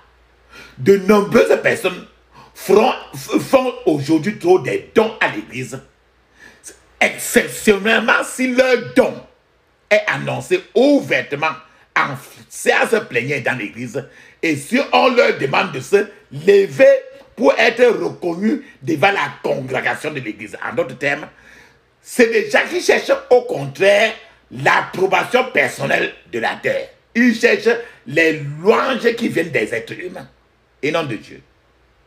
Nous n'encourageons pas les personnes qui ne sont pas nées de nouveau à rester dans leur péché, tout en les dissimulant par des dons à l'œuvre de Dieu. Nous leur montrons l'importance d'une relation personnelle avec Jésus-Christ de Nazareth, avant que leurs dons puissent être acceptables aux yeux du Seigneur Jésus-Christ. En réalité, lorsqu'une église accepte les dons des pécheurs non repentis, l'église ne les aide pas du tout. Plus au contraire, cette personne ne changera pas. Certaines personnes disent qu'elles veulent le pouvoir. Certaines personnes disent qu'ils veulent le Saint-Esprit, qu'ils veulent être one. Mais ces personnes rient le plus souvent quand un non-croyant sont en train de faire des sales choses, disent des sales choses concernant le royaume du ciel. Certaines personnes se vantent à l'aise, certaines personnes se sentent à l'aise en compagnie d'amis qui sont avec habillement du monde et qui ont des coupes, des cheveux du monde. Comment peuvent-ils être dotés de la puissance de Dieu? Si tu es à l'aise avec quelqu'un qui a un habillement totalement du monde, avec les coupes des cheveux du monde, et tu veux la puissance de Dieu. Si tu veux être sérieux spirituellement, vous devez marcher avec ceux qui sont sérieux spirituellement. Si vous voulez un pouvoir surnaturel, vous devez évoluer avec ceux qui possèdent un tel pouvoir. Si vous avancez avec l'échec, vous échouerez. Si vous avez ami l'échec, vous allez échouer. Si vous évoluez avec des gagnants, vous serez toujours gagnant. Si vous allez dans une église qui est sur la montagne, votre vie sera toujours en haut. Si vous fréquentez une église de la vallée, votre vie sera toujours en bas. La Bible nous dit très bien dans Deutéronome 28:13, il est écrit: l'Éternel fera de toi la tête et non la queue. Tu seras toujours en haut et tu ne seras jamais en bas. Frères et sœurs, toutes ces choses que je viens de citer aujourd'hui étouffent la puissance de Dieu dans la vie des chrétiens. Beaucoup n'ont aucun amour pour les autres dans leur cœur. Plusieurs frères et sœurs n'ont pas aucun amour pour les autres dans leur cœur. Frères et sœurs, comment pourriez-vous avoir une penderie pleine d'habits, de vêtements, que vous portez même rarement, et que vous vivez au milieu des gens qui ont à peine les moyens de s'habiller? Vous pourriez distribuer ces vêtements supplémentaires. C'est pour ça que je dis que très bien, beaucoup n'ont aucun amour pour les autres dans leur cœur. Il y a trop de bavardage, mais il n'y a aucun amour. Beaucoup sont paresseux dans leur vie de prière. Beaucoup sont paresseux dans leur vie de lecture de la Bible. Dans leur vie de méditation, ils ont du mal à vivre une vie sainte et cohérente. Beaucoup cherchent la gloire d'eux-mêmes et veulent être vus et acceptés de la terre. Beaucoup ne veulent pas jeûner. Beaucoup ne veulent pas prier. Beaucoup s'attendent ils s'attendent au Seigneur. Par conséquent, ceux-là ne peuvent pas écouter la voix de l'Éternel. Frères et sœurs, beaucoup ne peuvent pas jeûner jusqu'au soir même. Alors que les mêmes personnes qu'ils ont prêché et ces personnes-là sont converties. Ces mêmes personnes jeûnent à sec pendant 3 jours. Ces mêmes personnes cherchent la face du Seigneur. Et Dieu leur parle. Pourtant, la personne qui leur a parlé de Jésus ne peut même pas jeûner, ne prie même pas. Dieu respecte ceux qui le cherchent de tout cœur. Dieu respecte ceux qui le cherchent de tout cœur et non le prix. Bien-aimé, papa, maman, Dieu a un rôle pour vous dans sa maison. Ne pas jouer ce rôle est un problème sérieux. La Bible parle, quand tu parcours la Bible parle d'oiseaux sataniques.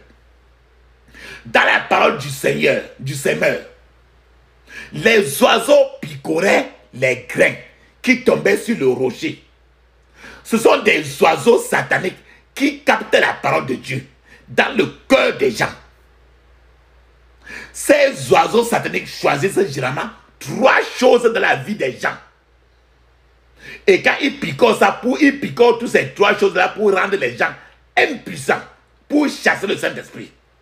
Tu vas me poser la question que, quelles sont les 3 choses qu'ils picorent? Je vais te citer directement les 3 choses que ces oiseaux sataniques que tu as lues dans la parabole du Semeur. Il y a 3 choses sur les gens qu'ils picorent. Les 3 choses sont, je vais commencer par la parole de Dieu qui sort du cœur de la personne. Ces oiseaux sataniques piquent la parole de Dieu qui sort du cœur de la personne. Je vais vous donner un témoignage. C'était une femme qui était en train de lutter Elle était furieuse, elle luttait. C'était le caractère. Elle était en train de lutter et un voisin est allé appeler son pasteur. Car l'église n'était pas loin de la maison de la femme là. Le pasteur s'est levé directement pensant que lorsque la femme va le voir, elle va cesser de lutter. Quand le pasteur est arrivé, il a appelé la femme. Et la femme a répondu et a dit au pasteur que ce jour-ci n'est pas un jour de prédication. Va d'abord à ta paroisse attendre. Ça, ce n'est pas le jour de prédication. Ça, c'est le jour pour lutter. Et en finir avec mon adversaire ici. Je vais finir avec elle. Frères et sœurs, la femme a dit au pasteur de retourner à sa paroisse. Quand je vous dis ainsi, une telle femme a reçu, une telle femme comme ça là, quand elle dit comme ça, avec ça tu dois comprendre que les oiseaux sataniques ont picoré déjà la parole de Dieu hors de son cœur. Elle n'a plus la parole de Dieu en elle. Elle est déjà vide. Je vous ai dit qu'alors que les oiseaux sataniques picorent la parole de Dieu qui sort du cœur de la personne. La deuxième des choses que les oiseaux sataniques là picorent dans la vie des gens, c'est la prière. Les oiseaux maléfiques choisissent la prière dans la vie des gens pour le picorer. Et vous remarquerez simplement que la personne ne s'intéresse plus à la prière. Parce que les oiseaux maléfiques là, qui sont des sorciers, ils ont picoré la prière là. Et la personne maintenant ne s'intéressera plus maintenant à la prière. Certains et d'autres fois, tu vois ces gens-là, ils vont prier même. Mais c'est une prière qui n'est qu'une prière nonchalante, qui n'a même pas une technique. La troisième chose que les oiseaux sataniques, que tu as compris dans le livre dans la parole du Semeur, la troisième chose que les oiseaux sataniques, maléfiques, picorent dans le cœur des gens, c'est l'intimité avec le Saint-Esprit. L'intimité. Il ne veut pas que tu aies l'intimité avec le Saint-Esprit. En réalité, beaucoup de gens ne lisent pas la parole de Dieu. Ils ne passent pas de moments tranquilles avec le Seigneur. Où ils devraient prier, lire la Bible, communier avec Dieu et laisser Dieu leur parler. Voilà les trois choses que les oiseaux maléfiques dévorent, picorent dans le cœur des gens pour les rendre toujours à rien, pour les tourner vides. La question que je suis en train de vous la poser, papa, maman. Est-ce que vous passez souvent des moments tranquilles avec Dieu? Si vous arrivez à répondre à cette question-là, c'est à ce niveau-là que nous sommes. Maintenez-vous souvent une vie de prière cohérente. Est-ce que vous allez souvent? Est-ce que vous avez le temps de l'intimité avec Dieu? C'est que dans la prière, toutes nos prières sont des prières qui amènent tout un chacun à l'intimité avec Dieu, à la vie de prière. Parce que dans John 8, nous parlons toujours prier sans cesse. Donc, le moment tranquille avec Dieu, la vie de prière, la intimité avec Dieu, c'est trop avec dans John 8 ministry. Il est de votre responsabilité de chasser tous les oiseaux sataniques de l'offrande de votre vie. Tout comme Noé l'a fait aussi. Le chemin vers le ciel, frère, soeur, papa, maman, n'est pas facile. Oh. Vous devez travailler dur. Tout prédicateur qui vous encourage à vivre une vie comme s'il n'y a pas de problème là, c'est de la pure tromperie. Bien aimé, ne quittez pas maintenant ce message que tu viens d'écouter sans expérimenter une touche de Dieu, sans que Dieu vous touche. Assurez-vous que le Seigneur vous touche. Priez jusqu'à ce que le feu touche votre vie et détruise les oiseaux sataniques et les œufs qu'ils ont pondus dans n'importe quel département de votre vie. Priez aujourd'hui jusqu'à ce que toutes les bénédictions spirituelles avalées soient vomies. Priez jusqu'à ce que toutes les mains qui couvrent votre bénédiction soient rôties par le feu du Saint-Esprit. Priez jusqu'à ce que vous ayez trop chaud vous soyez trop chaud pour être manipulé et que votre maison devienne trop chaude pour y pénétrer. Soyez agressifs dans les prières que je vous propose maintenant. Le diable est enragé, papa, maman, et tue aujourd'hui un grand nombre de chrétiens. Ce n'est pas le moment de jouer, de blaguer avec le péché ou d'être même tiède. La bataille devient chaque jour plus chaude et plus féroce. La Bible dit que des hommes méchantes deviennent de plus en plus chauds chaque jour. La Bible dit dans les derniers temps, dans les derniers jours, les temps difficiles viendront. Vous ne pouvez pas vous permettre de jouer quand vous êtes au front de la guerre. Vous devez être en feu. Cependant, si vous n'êtes pas encore né de nouveau, papa, maman, vous ne pouvez pas combattre les instincteurs de puissance. Vous ne pouvez même pas obtenir le pouvoir en premier lieu. Vous ne pouvez pas recevoir la puissance du Saint-Esprit. C'est pourquoi là où vous êtes, je veux que vous examinez votre vie. Et avez-vous eu une rencontre avec le Seigneur? Êtes-vous parvenu à la connaissance salvatrice de notre Seigneur Jésus-Christ? Voyez-vous dans votre état de péché et demandez au Seigneur de vous pardonner. Confessez-lui vos péchés et demandez-lui de vous purifier de toute injustice. Réclamez le pouvoir de rédemption dans le sang de Jésus-Christ qui a été versé sur la croix du Calvaire pour la rémission de vos péchés. Invitez le Seigneur dans votre cœur et demandez-lui d'y prendre la prééminence. Intronisez le Seigneur sur votre vie et demandez-lui de devenir votre Seigneur et votre Sauveur personnel. Dites au revoir au monde. Dites au revoir au diable. Dites au Seigneur que vous ne reviendrez plus jamais vers eux. Papa, maman, la prière que je vous suggère aujourd'hui, j'espère que vous devez le prier avec toute agressivité que vous pouvez rassembler. À toi, soit la gloire dans son grand amour. Dans mon âme s'est levé le jour. Jésus, à ma place, mourut sur la croix. Il m'offre sa grâce et je le reçois. Gloire à Dieu, telle écoute sa voix. Gloire à Dieu, monde réjouis-toi. Au fait, les opères, Jésus est vainqueur. Que toute la terre chante en son honneur. De Jésus, la joie remplit notre cœur. Qu'importe qu'on voie tout notre bonheur.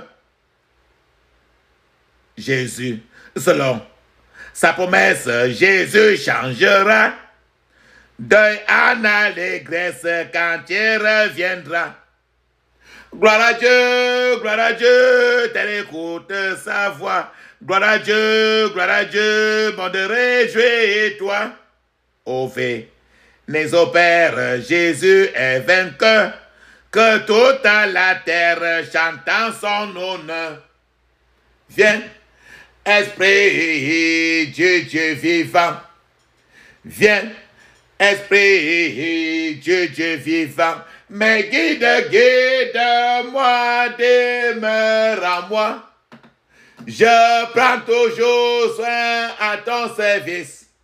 Mais Satan est là, il veut me faire chuter. Viens, Esprit Dieu vivant. Et viens, Esprit Dieu vivant. Mais guide-moi, demeure en moi. Je prends toujours soin à ton service. Mais Satan est là, il veut me faire chuter. Viens, Esprit Dieu vivant. Le monde est là avec ses tentations. Oh, viens, Esprit Dieu vivant. Satan est là avec ses problèmes. Oh, viens, Esprit Dieu vivant. Mais guide-moi, demeure en moi. Je prends toujours soin à ton service. Mais Satan est là et veut me faire chuter. Viens, esprit du Dieu vivant. Le monde est là avec ses tentations. Oh, viens, esprit du Dieu vivant. Satan est là avec ses tentations. Oh, viens, esprit du Dieu vivant. Mais guide-moi, demeure en moi. Je prends toujours soin à ton service. Mais Satan est là, il veut me faire chuter. Viens, esprit du Dieu vivant. Amen. Papa, maman. Bien-aimé, ferme maintenant tes yeux et crie fortement, dis clairement ceci. Je couvre mon esprit, mon âme, mon corps et toutes mes possessions du sang de Jésus. Je couvre mon esprit, mon âme, mon corps et toutes mes possessions du sang de Jésus. Dans le puissant nom de Jésus, j'ai prié. Amen. Mais je vous ai parlé des oiseaux sataniques qui sont très dangereux. C'est des gens qui se transforment en oiseaux et enlèvent la parole de Dieu, enlèvent les prières et l'intimité avec le Saint-Esprit. Ils enlèvent toutes les trois choses-là du cœur des gens. Maintenant, tu vas maintenant, c'est toi qui dois empêcher maintenant des oiseaux sataniques de cueillir. Tu connais comment on cueille les fruits, non? Fais-moi tes écrits ici. Oiseaux maléfiques, oiseaux sataniques. Je vous empêche de cueillir mes bénédictions au nom de Jésus. Oiseaux sataniques. Je vous empêche de cueillir mes bénédictions au nom de Jésus.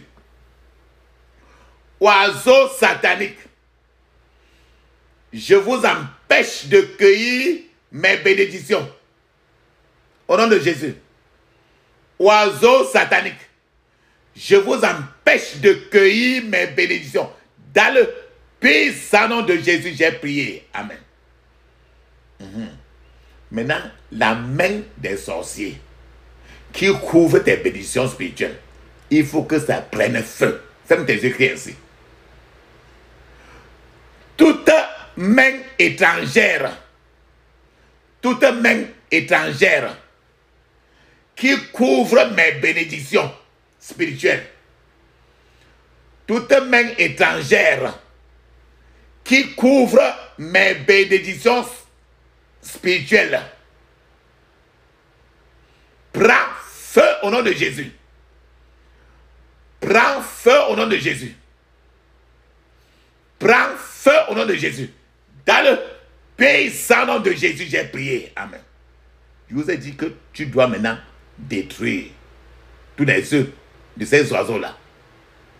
Quand tu es parti, quelqu'un qui est parti chez le marabout, on l'a dit de veiller avec l'œuf là. Peut-être que, ou bien tu es parti chez un marabout un temps.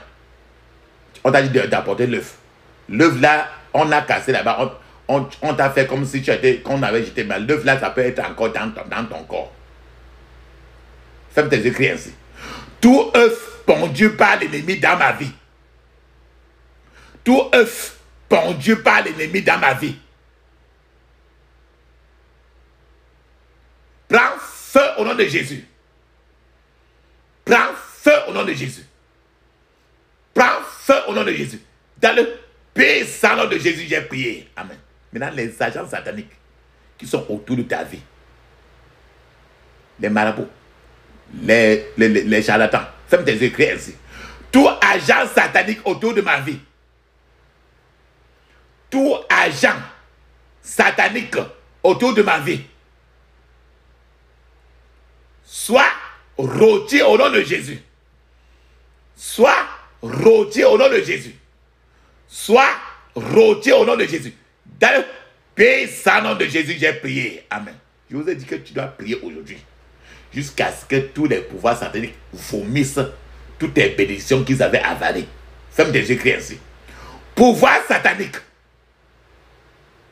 vomissez toutes mes bénédictions que vous avez avalées au nom de Jésus. Pouvoir satanique, vomissez toutes mes bénédictions que vous avez avalées au nom de Jésus. pouvoir satanique, vomissez toutes mes bénédictions que vous avez avalées au nom de Jésus. Dans le puissant nom de Jésus, j'ai prié. Amen. Maintenant, toutes les bénédictions qui sont au bord de la mort, il faut que ça reprenne vie. Je vous ai dit que le Seigneur peut envoyer les anges pour te donner tes bénédictions, mais ils viennent là, ils ne te voient pas. Parce que tu n'as pas prié ce jour-là. Ferme tes yeux, crie ainsi. Toutes mes bénédictions au bord de la mort, toutes mes bénédictions qui sont au bord de la mort, recevez la vie au nom de Jésus. Recevez la vie au nom de Jésus. Recevez la vie au nom de Jésus. Dans le puissant nom de Jésus, j'ai prié. Amen. Maintenant, il te faut la joie.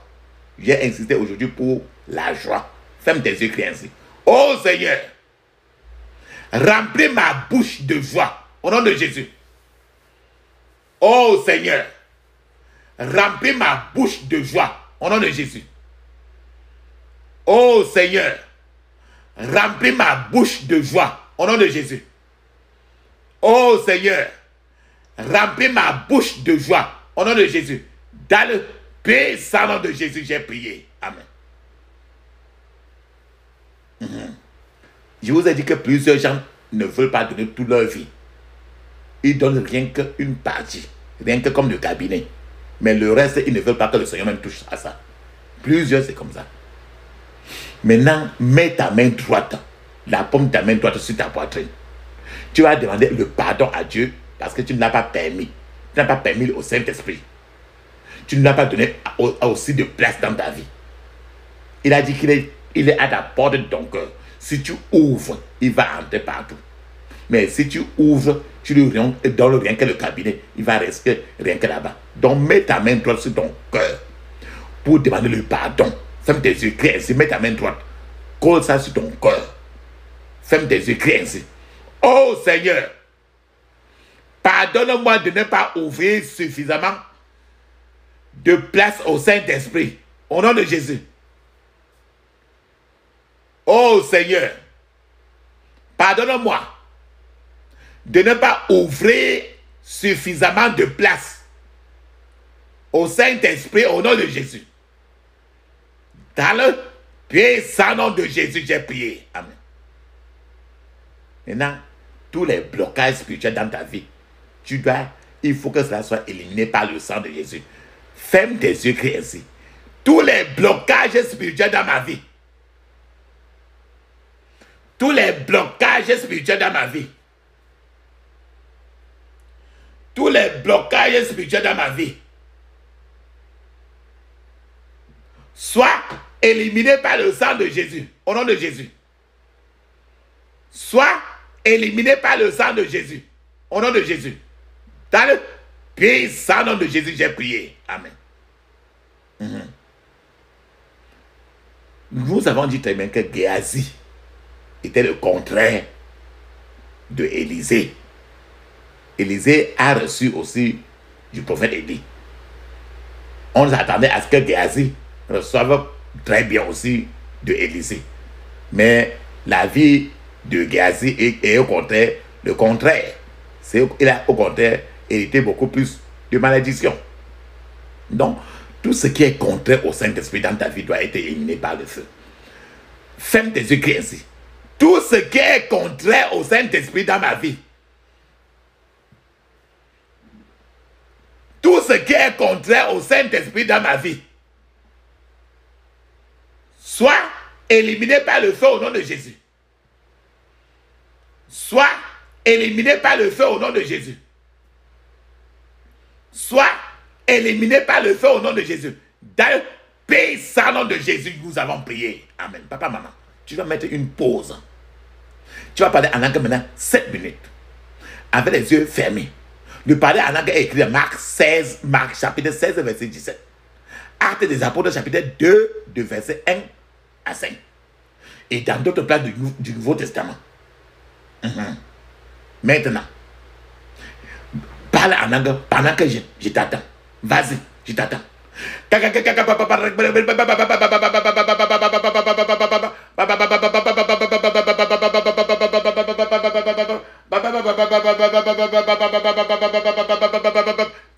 Puissant nom de Jésus, nous avons prié. Amen.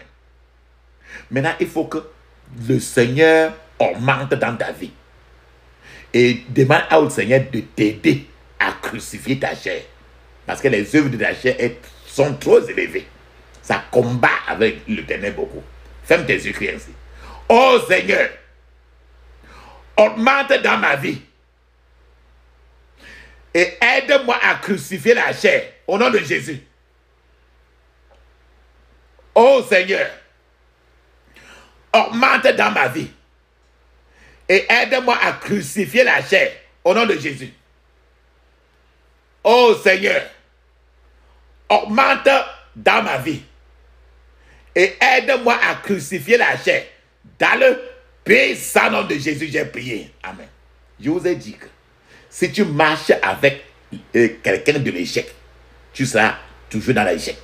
Si tu vas dans une église qui est sur la montagne, tu seras toujours en haut. Si l'église que tu fais, c'est une église de la vallée, ta vie sera toujours en bas. Je vous ai donné même le verset. C'est Deutéronome 28, verset 13. Maintenant, dis ceci. Pour ce qui est de l'échec. Ferme tes écrits ainsi. Toi, esprit d'échec dans ma vie. Toi, esprit d'échec dans ma vie. Toi, esprit d'échec dans ma vie. Sors et n'entre plus au nom de Jésus. Sors et n'entre plus au nom de Jésus. Sors et n'entre plus. Dans le puissant nom de Jésus, j'ai prié. Amen. Maintenant, je vous ai dit que je vous ai donné Deutéronome 28, verset 23. Tu seras toujours la tête, jamais la queue. Quand tu es la tête, tu es la force, tu as la force. Quand tu es la queue, c'est la faiblesse. Je vous ai dit que tu peux... donc, quand tu es la tête, tu as la force. Quand tu es la queue, c'est la faiblesse. Donc, si tu visites les églises qui sont en haut, tu seras en haut. Les églises qui sont de la vallée, tu seras toujours en bas. Maintenant, l'esprit de faiblesse dans ta vie, il faut que ça sorte. Ferme tes yeux, crie ainsi. Tout esprit de faiblesse dans ma vie. Tout esprit de faiblesse dans ma vie. Tout esprit de faiblesse dans ma vie. Sors et n'entre plus au nom de Jésus. Sors et n'entre plus au nom de Jésus. Sors et n'entre plus au nom de Jésus. Dans le puissant nom de Jésus, nous avons prié. Amen. Maintenant, papa, maman, fermez les yeux maintenant, ouvrez la bouche. Ne dites pas un mot. Ne dites aucun mot. Même pas amen. Ne dites pas. Ne dites pas merci. Nous allons appeler le Dieu de l'Église qui jamais répond toujours par le feu. Je vais appeler pour vous et moi. Ouvrez votre bouche. Fermez vos yeux. Feu, feu, feu, feu, feu. Feu, feu, feu, feu, feu. Feu, feu, feu, feu, feu. Feu, feu, feu, feu, feu, feu. Dans le puissant nom de Jésus, nous avons prié. Amen. Amen. Amen. Papa, maman, ferme maintenant les yeux, ouvre ta bouche. Crie ainsi. Vous, instincteur de pouvoir. Vous, instincteur de pouvoir dans ma vie. Mourez au nom de Jésus. Mourez au nom de Jésus. Mourez au nom de Jésus. Dans le puissant nom de Jésus, nous avons prié. Amen. Papa, maman, il est temps de clôturer notre prière. Ferme tes yeux, crie ainsi. Ferme tes yeux. Ouvre ta bouche. Crie ainsi. J'interdis toute contre-attaque, regroupement, renforcement contre moi et ma famille au nom de Jésus.